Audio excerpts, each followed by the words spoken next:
are using administrative health and social databases to build the Social Disparities Index for COVID-19, IDS COVID-19. Three indicators compose our index. The first one is socio-demographic, the second is socioeconomics, and the third, access to healthcare service. To inform data on Brazil's socio-demographic characteristics, we are using 2010 census of Brazil, conducted by IBGE. It contains census tract and municipal level data on household density, the proportion of Black population, the proportion of people aged 16 and over, the proportion of urban and rural population, and the proportion of the population living in slums. Socioeconomic information is also important for IDS, COVID-19. We use the Brazilian Deprivation Index, a unique measure of material deprivation in the smallest areas in Brazil, built by SIDAC's team. It is based on data about income, literacy, and health condition collected from 2010 census. It is available in quintiles and deciles, in municipal and census tract levels.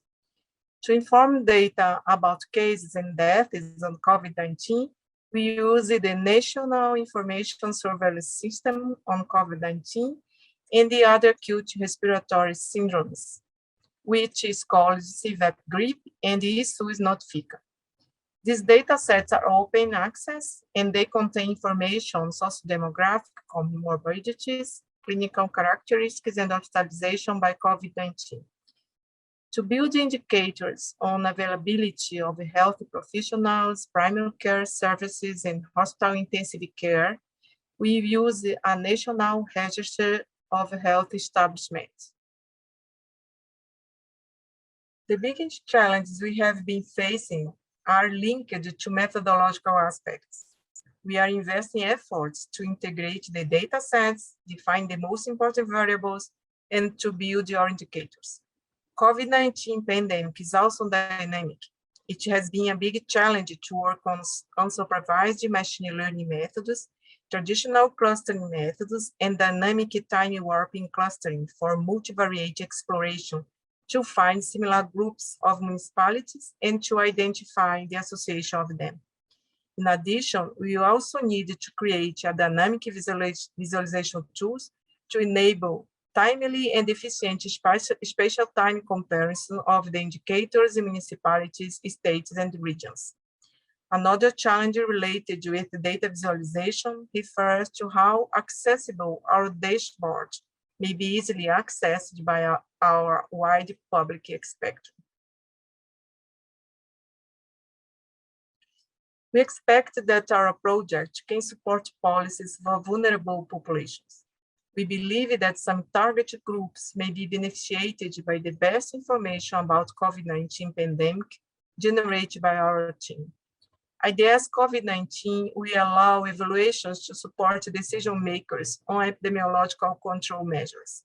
It will support social and economic programs to reduce inequalities. Academic community and other researchers will also use our results in their analysis. Besides that, journalists will explore our analysis to denounce the effects of social inequalities on pandemic periods to public in general. In addition, collective initiatives entities may use our results to persuade policymakers to create or to improve social policies for vulnerable populations. We also expected that civil society might explore IDS COVID-19 to take individual and collective decisions about their daily lives.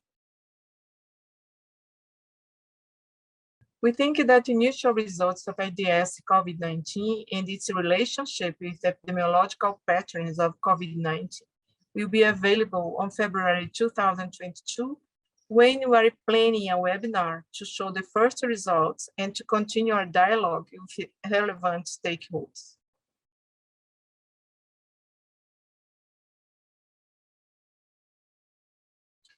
We think that one of our priorities is to explore large volume of data to produce knowledge on health to guide interventions especially to reduce health inequities and the prevention of future pandemics, and also to develop data interoperability to reach data share among researchers.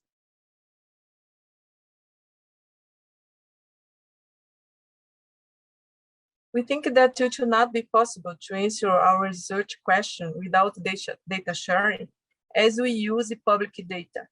To provide our analysis, we explore a data set that contained the reported number of COVID-19 cases and deaths at municipalities and at federative units in Brazil.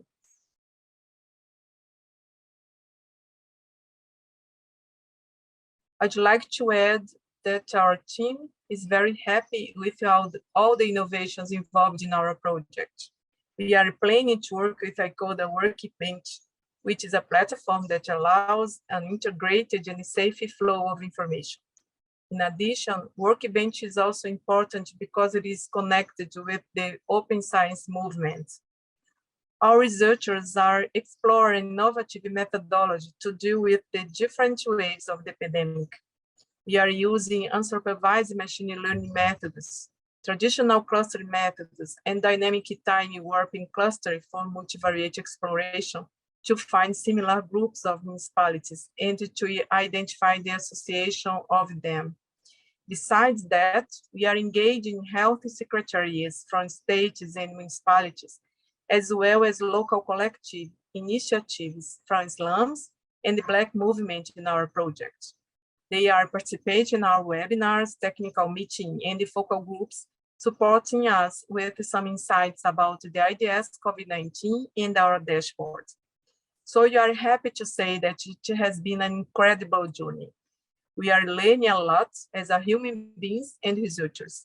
Therefore, we hope that soon we can share all the results of our project and somehow contribute to reduce the effects of social inequalities in pandemic process.